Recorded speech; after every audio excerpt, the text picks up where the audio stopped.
You know, you could go anywhere you like now. I'm aware of that. Oh, you could become a raider. You could join my crew. The crew of your non-existent ship? Well, with that attitude, you're never going anywhere, are you?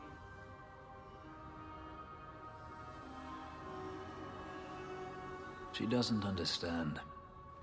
Yes, I am free. Daenerys is dead. Yet, it doesn't feel like it should.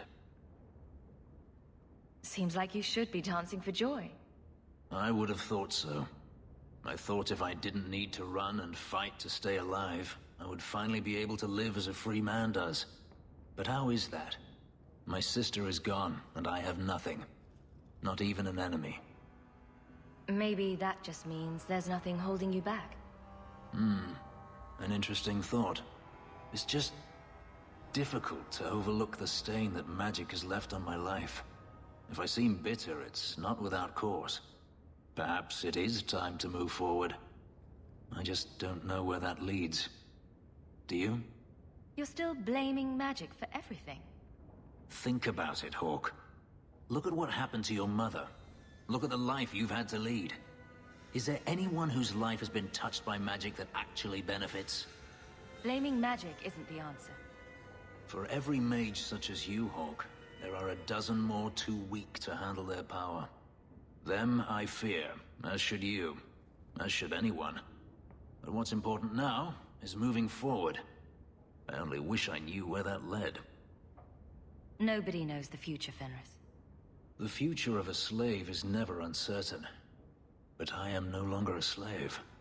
Perhaps it is time I remember that. Thank you, Hawk. I would never have thought to call a mage my friend. Yet here you are. Wherever the future leads, I hope it is at your side. This one time, I was sailing to Lemerin, and there was a fight between two of my men. It was over a dice game, or the last piece of toast or something. Sailors, they're touchy about their toast. Is this going anywhere? It will if you let me finish. So, there's a knife fight, and Jim ends up with a broken-off blade stuck in his shoulder. It's buried deep in there, and we're out at sea at least a week from the nearest port. If you were there, you could have reached in and plucked that blade right from his flesh. That's your whole point? Pretty much. Champion, welcome. Always a pleasure. And may I say, that outfit was a wise choice. There was an incident within the gallows. A number of phylacteries were destroyed, and several mages took the opportunity to escape. We've recovered most of the fugitives. However, I require your assistance in tracking down the last 3. Since you're turning to me, should I assume the Templars all suddenly disappeared? The apostates are being sheltered by their families. Some have been reluctant to talk to Templars, but you are another matter. The people of Kirkwall trust you, Champion. They will be more honest for you than for us. I'll see what I can do. I am relieved. I was expecting resistance after that debacle at the market. Talk to these mages' families. Learn where they are hiding and find them before they do harm. You will see that imprisonment or death is sometimes the only kindness we can offer. Speak to my assistant, Elsa. She can tell you whatever you need to know about the fugitives. I bid you good day, Champion. Good day, Champion of Kirkwall. Knight Commander Meredith has informed me that you will be tracking down the apostates on behalf of the Templars. There are 3 of them. Huon, Emile, and Evelina. Why does Meredith have a tranquil assistant? The Knight Commander believes tranquil mages to be efficient and single-minded. I, in particular, am extremely organized. Are the apostates blood mages? The Knight Commander suspects this, yes. The Knight Commander tends to assume all apostates practice blood magic. She prefers to err on the side of caution. I want to hear about Huon. Huon is an elf. He was apprehended in the alienage 10 years ago. His wife, Nisa, works for a dressmaker in Lowtown. Have the Templars spoken to her? Yes. Nisa insists she has not seen Huon since he joined the Circle. Tell me what you know about Emile. The second apostate is Emile de Lancey, fifth son of the Comte de Lancey. The de Lanceys have a home in Hightown, but are often out during the day.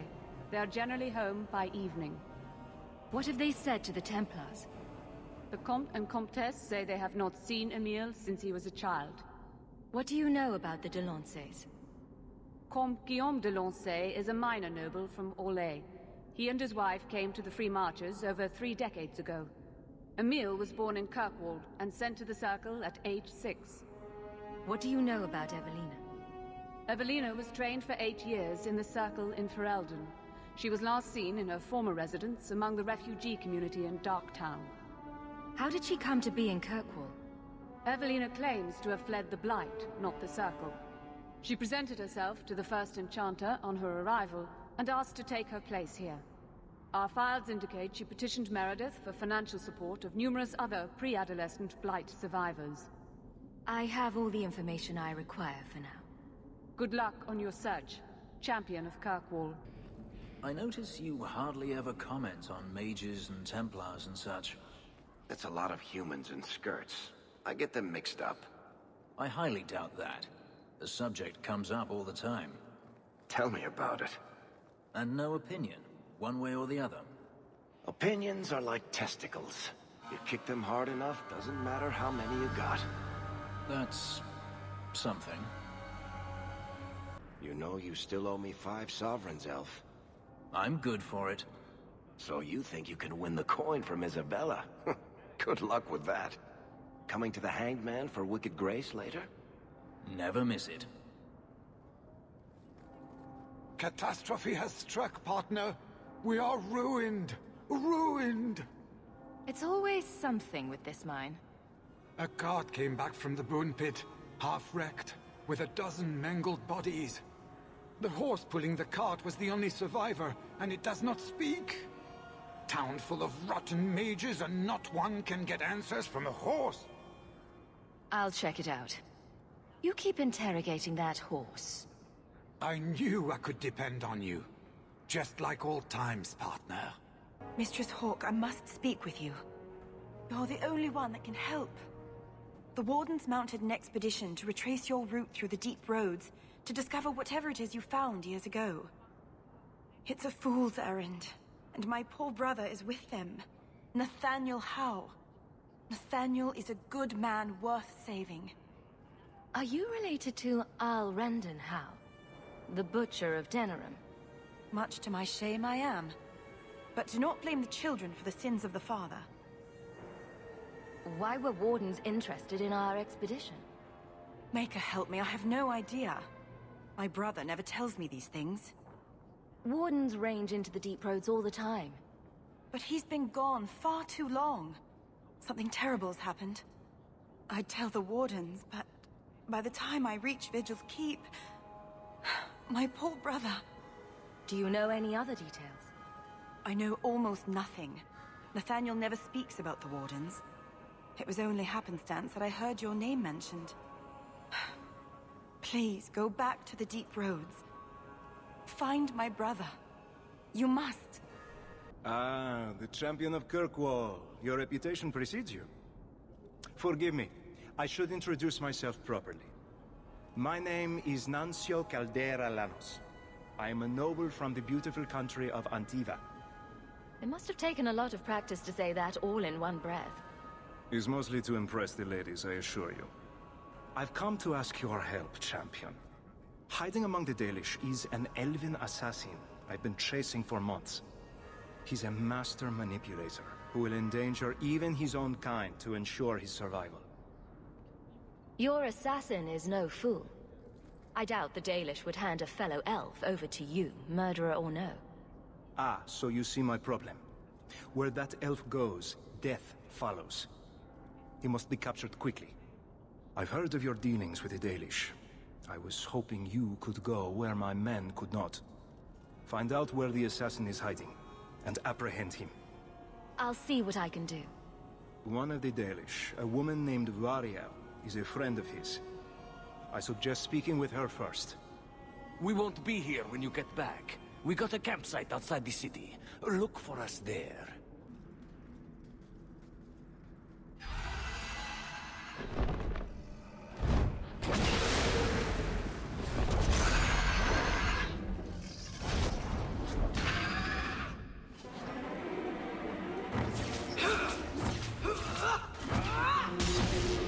There's a lesson to be learned here. Messing with us is suicide.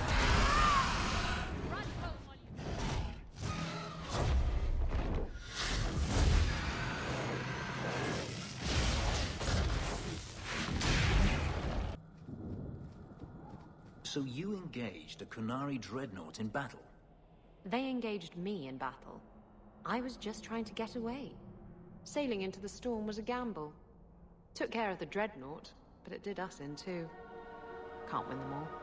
Where I come from, we would call that insanity. Nothing ventured, nothing gained. Greetings, champion. That is what they call you in your city, isn't it? Did you need something? I hear there is a criminal hiding among the Dalish. He is not among us. This criminal of yours is set up in a cave away from our camp. He said there would be people looking for him, and to tell anyone who asked where he was. I thought the point of hiding was not to be found. He said he didn't want to endanger our people by asking us to lie for him. Not something you'd expect from a cruel and evil murderer, is it? He'll be waiting for you at the cave. Good luck trying to reach him, however. Strange. Why would the assassin want the Dalish to give away his location? Now you, I wasn't expecting. I thought I smelled Antivan leather. Isabella! If it isn't my favorite pirate wench. Shouldn't you be dead by now? I could say the same, my dear. It seems we were both fortunate to find powerful friends, no? How do you do?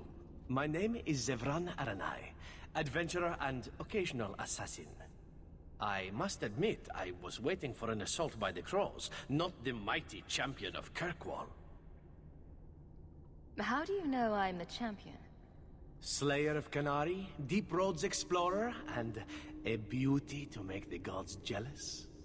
You underestimate your fame. How do you two know each other? How does anyone know Isabella?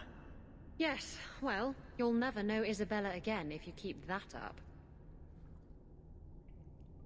I'll assume you're not talking about birds.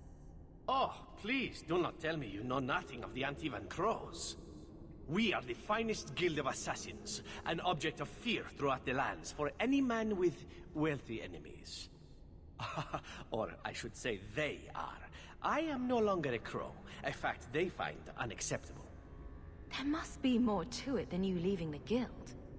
That is offense enough to the crows, believe me. I may have also killed the last 4 assassins they sent after me, and older men. Oh, and the guildmaster. In fact, if you were a crow, you might make a fortune bringing me in. You should consider a career change. No, really. I thought you'd be taller. Ah, let me guess. A man named Nuncio has asked you to capture a dangerous killer, yes? What did he say this time? That I killed his wife? Butchered his parents? Sold his children into slavery? Or did he tell you he was a lawman from Antiva, charged with apprehending a ridiculously handsome fugitive? He also said you were a wanted murderer. Oh, indeed I am. But technically I imagine everyone here can rightfully claim that title. Bring me to Nuncio if you wish, but I warn you, he surely intends to kill you. The crows do not like loose ends, unlike myself. But you are a woman who can clearly handle herself, yes? Hmm? Why worry? So, you can either tie me up, gag me, and then manhandle me. Or you can take me to Nuncio. Which will it be, I wonder? You know him best. What do you think? I've had better. I meant about letting him go or not. Oh, right. I'd let him go. You're very compliant for a fugitive. Compliant, yes, and very bendy. But truthfully, I know when I am outmatched. I would rather take my chances against the crows. I'm not going to hand you over to someone who lied to me. As a suggestion, you might wish to deal with Nuncio. If you don't, he will only come after you. It's been more than a pleasure, my dear champion. Fare you well. I let your assassin go. Was I not supposed to do that? You had him? And you let him go? I am thoroughly disappointed. No one fails the crows and lives. Ah, poor stupid Nuncio. The crows do like that saying, but I am living proof it's a lie. Why they insist on thinking they can kill people like you and the Warden, I will never guess. Let me tell you, it's a burden I bear on a daily basis. You are nothing but a traitor and a coward, Zevran. You'll die here.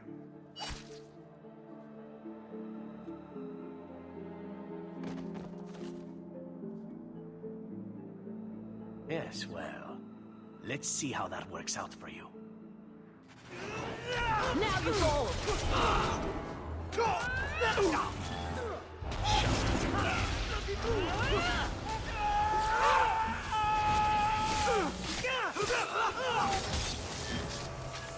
Excellent. Killing my former brothers in arms is oddly satisfying. I've little reward to offer you, champion, but perhaps this will serve as a token of my thanks. My dear Isabella, it has been a delight to see you again. You travel in fine company. That's it? You're leaving? What about sex? Still blunt as a dwarven hammer, huh? Well, why not? I don't want you to do this. Fine. But there better be sex to make up for it later. It is time to move on, as they say. I have a little war to wage back home, and so little time. Perhaps we'll meet again, champion. So I hear you think mages should be free. Everyone should be free, not just mages. Not everyone's dangerous. It's not about who's dangerous. It's about having choices made for you. Don't you wish you had the choice not to have lyrium stuck under your skin? I do. This is silly. I don't want to argue. Do you want to guess what color my underclothes are again? Oh yes, that's much more fun. A dragon attacked your mine. Everyone is dead. Dear Maker, what of my equipment? Did it seem salvageable? No. And neither did the workers who died trying to save it. Oh, my heart. So many years of investment. I am ruined. Ruined! I'm sorry, champion. I appreciate your help, but I sank all my coin into that rotten mine. I have nothing left to pay you. Give me the bone pit. Perhaps in a few years I can get it back in order. What? Ha! Fine, take it. I wash my hands of this cursed venture.